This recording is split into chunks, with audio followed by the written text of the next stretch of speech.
Hello viewers, welcome to my YouTube channel quick English in Bengali. তো আজকের এই ভিডিওতে আমি তোমাদের সাথে শেয়ার করব তোমরা যারা 2023 সালে ক্লাস 7-এ পড়ছো তাদের জন্য রায়ান মার্টিন কোশ্চেন ব্যাংক থেকে পেজ নাম্বার থার্ড সামেটিভ ইভ্যালুয়েশনের পেজ নাম্বার 217 অর্থাৎ 217 নম্বর পেজের সিন আনসিন গ্রামার পুরোটাই এই ভিডিওতে আলোচনা করব। তাই ভিডিওটা কিন্তু শেষ পর্যন্ত দেখো। তোমরা যারা এখন অবধি আমার চ্যানেলকে সাবস্ক্রাইব করোনি অবশ্যই করে কিন্তু সাবস্ক্রাইব করে নিও।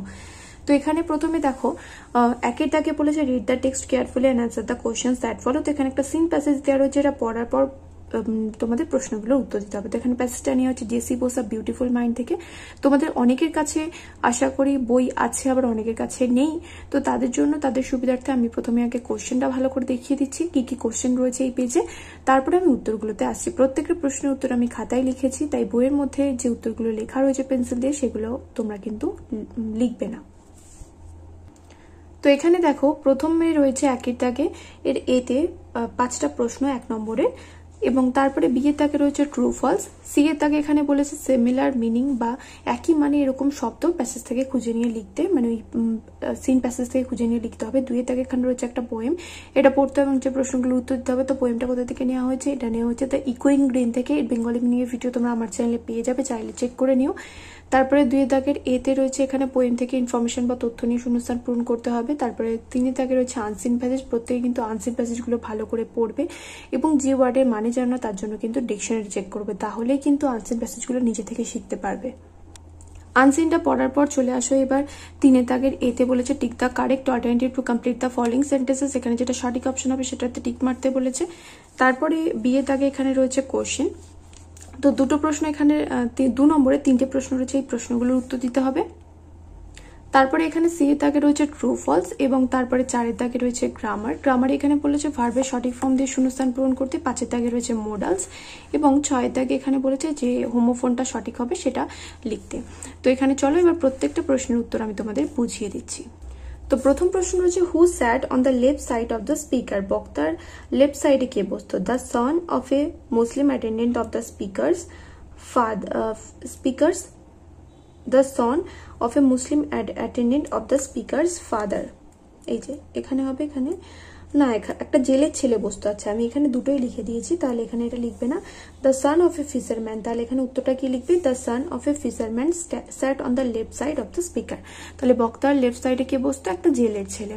তারপরটা what was a privilege status symbol in those days. সেই তখনকার দিনে কোনটা সম্ভ্রান্ত পরিবারের বা সম্ভ্রান্ত শ্রেণীর লক্ষণ ছিল? Sending children to English schools. ইংরেজি ভাষার স্কুলগুলিতে বাচ্চাদের পাঠানোটা ছিল সম্ভ্রান্ত শ্রেণীর লক্ষণ। was a privileged status symbol in those days. In which year Bose admitted to St. Xavier School in Kolkata? কত সালে জগদীশ চন্দ্র বসু কলকাতার সেন্ট জেভিয়ার স্কুলে ভর্তি হন? Bose admitted to saint Xavier schools in Calcutta in 1869 1869 সালে। তারপর এটা how did Bose mother treat his friends. Jagadish Chandra বসুর মা তার বন্ধুদের কিরম ব্যবহার করতো তাদের সাথে? Bose mother welcomed his friend and fed all of them without any discrimination. কি করতেন উনি?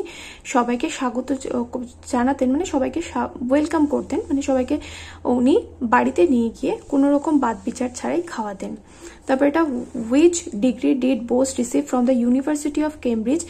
কেমব্রিজ বিশ্ববিদ্যালয় থেকে জগদীশচন্দ্র বসু কি ডিগ্রি পেয়েছিলেন? উপাধি না, ডিগ্রি পেয়েছিলেন। তাহলে কি লিখবে উত্তর? Bose received a BSc degree from the university of Cambridge.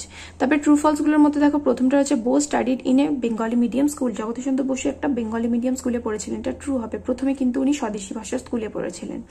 তারপরে Bose was admitted to Hindu school, এটা ফলস, ওনাকে কিন্তু হিন্দু স্কুলে ভর্তি করা হয়নি। তারপর এটা Bose listen to the spell bound stories of speech, এটা না, উনি হচ্ছেন নেচারের গল্প শুনতে ভালোবাসতেন, প্রাণীদের গল্প শুনতেন, পশু পাখির গল্প শুনতেন। Jesuit father Eugene Lafont taught at Hare school, এটা ফলস হবে। তারপরে দেখো এখানে সিমিলার মিনিং রয়েছে unfair attitude or treatment towards somebody. কারোর প্রতি কোনো রকম মানে যে ধরো দুটো মানুষ রয়েছে, তার মধ্যে আমি একটা মানুষের সাথে দুজনই অজানা, কিন্তু একজন মানুষের সাথে আমি ভালোভাবে কথা বলছি এবং একজন মানুষকে থেকে ছি ছি ঘেন্না এরকম প্রকাশ করছি, সেটাকে বলা হয় ডিসক্রিমিনেশন। মানে ডিসক্রিমিনেশন মানে হচ্ছে বাদ বিচার করা বা বৈষম্যের সৃষ্টি করা। Using mother tongue or any regional language, মানে আঞ্চলিক ভাষা বা মাতৃভাষার প্রয়োগ করা, সেটাকে বলা হয় ভার্নাকুলার, স্বদেশী বা দেশীয়। এক্সামিনিং মানে হচ্ছে পরীক্ষা নিরীক্ষা করা, এটা হবে ইনভেস্টিগেটিং। তারপরে the birds of the bush আর স্কাইলার্ক অ্যান্ড থ্রাশ, দুইয়ের দাগের এই দেখো শূন্যস্থানগুলো রয়েছে। ঝোপঝাড়ের পাখিগুলো কারা ছিল? স্কাইলার্ক এবং trash. The skies are made happy by rising of the sun. By rising of the sun, সূর্য উদয়ের সাথে সাথে আকাশ কিন্তু খুশি হয়েছিল। তারপরে the sound of the bell is cheerful, ঘন্টার ধ্বনি কিরকম? আনন্দময়। The merry bells ring to welcome the spring, ঘন্টার ধ্বনি কি করতে পারছে? বসন্তকে স্বাগত জানানোর জন্য। এরপর চলে আসো আনসিন প্যাসেজে। আনসিন প্যাসেজে দেখো প্রথমে রয়েছে এমসিকিউ। প্রথমটা রয়েছে a parliamentary executive was chosen to exercise regular supervision and control. তারপরে the dash protects the rights of Indian citizens, কি হবে? বিচার ব্যবস্থা, জুডিশিয়ারি, তাহলে দ্য জুডিশিয়ারি। তারপরে dash enforce limitations on the functioning of the government, এটা হবে rights. তারপরে Indian constitution become an exemplar for the constitution of South Africa. তারপরে the purpose of the constitution makers was to present the citizen of free India with institutions able to accommodate the aspirations of the people for a long time to come. তারপরে রয়েছে why has the Indian constitution, the most intricately crafted document, not only survived but become a living reality, এটা কি হবে উত্তরটা? তাহলে এটা because লিখতে হবে, কারণ এখানে why রয়েছে। তাহলে the Indian constitution, the most intricately crafted document has not only survived but become a living reality when, এটা when দিয়ে লিখেছি, বিকজ দিয়ে লিখিনি, when so many constitution have perished with the paper they were first written on. তারপরটা what is found in the writings of Jyotirao Phule, freedom and equality were found in the writings of Jyotirao Phule. তারপরটা what role do the judicial interpretations play? The judicial interpretations have expanded the scope of rights in many respects. The government and administration of our country function within this overall framework. তারপরে এখানে true false রয়েছে। প্রথমটা রয়েছে Jyotirao Phule was a religious reform from Maharashtra of the 17th century, এটা true হবে। তারপরে during the national movement the idea of fundamental duties was sharpened, এটাও true. তারপরটা the document like a constitution can never perish, এটাও true. তারপরটা the constituent assembly took 5 years to complete the composition and constitution, এটা false হবে, 3 years লেগেছিল। তো গ্রামারে প্রথমে 4 দাগে রয়েছে ভার্বের সঠিক ফর্ম দিয়ে শূন্যস্থান পূরণ করতে বলেছে। তাহলে দ্য মাইস ইজ অ্যাফ্রেড, মাউস থেকে মাইস হয়েছে, তাহলে এখানে আর হবে, ইজ তো হবে না, প্লুরাল নাম্বার। তারপরে the doctor treated the dying patient last night, এটা পাস্ট টেন্স, সিম্পল পাস্ট টেন্সে হলো। Dengue spreading at an alarming rate, এখানে ডেঙ্গু বোঝাতে চাইছে যে ডেঙ্গু মারাত্মকভাবে ছড়িয়ে পড়ছে। The quality of the mangoes is quite good, এখানে কোয়ালিটির কথা এখানে বলেছে, ম্যাঙ্গোজকে কথা, মানে ম্যাঙ্গোজটাকে কিন্তু এখানে নাউন হিসাবে কাউন্ট করে কিন্তু চলবে না।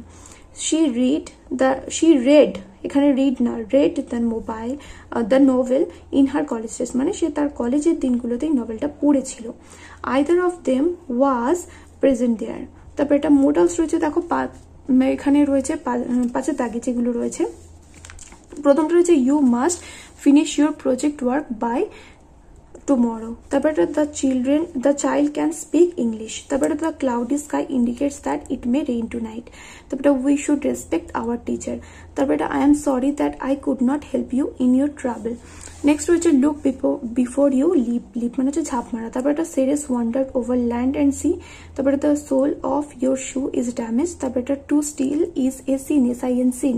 তারপরে better to reign in hell than serving haven.